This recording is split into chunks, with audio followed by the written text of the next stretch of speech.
In the heart of the vast continent of Gallia lay the Republic of Atria, a nation praised for its democratic institutions and civic freedom. Yet, despite its glowing international image, domestic unrest simmered beneath the surface, driven by stark income disparities and conflicting ideological visions. The story begins in the bustling city of West Hollow, where Senator Alara Vance was preparing her campaign for the upcoming presidential election. A fierce advocate for reform, Alara's vision was to bridge the gap between the wealthy elite and the impoverished majority. Her rival, incumbent President Thornton Cress, represented the conservative backbone of Atrian politics, favoring traditional industries and economic policies that had benefited the upper echelons of society.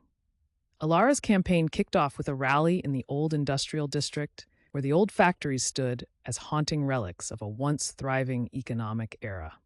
As she addressed the crowd, Ilara spoke passionately about the need for new directions, a series of progressive reforms aimed at restructuring tax laws, enhancing public health care, and revitalizing the declining manufacturing sector.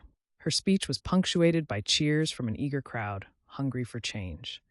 Meanwhile, President Cress convened with his advisors in the ornate halls of the presidential residence, plotting a counter-strategy.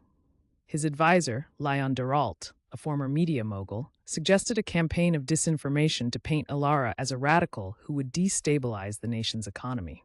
Cress, apprehensive yet desperate, agreed to the plan, thus launching a nationwide propaganda assault.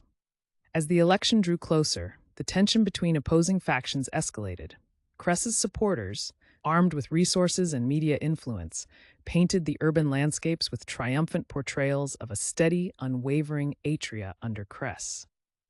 In contrast, Elara's campaign, fueled by grassroots support, spread through social networks and independent news outlets, reaching out to the common man and woman with stories of real people and real struggles.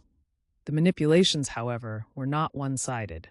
During a televised debate, recordings surfaced, leaked documents suggesting that Alara's campaign had secretly received funding from controversial tech conglomerates seeking to capitalize on her reform policies.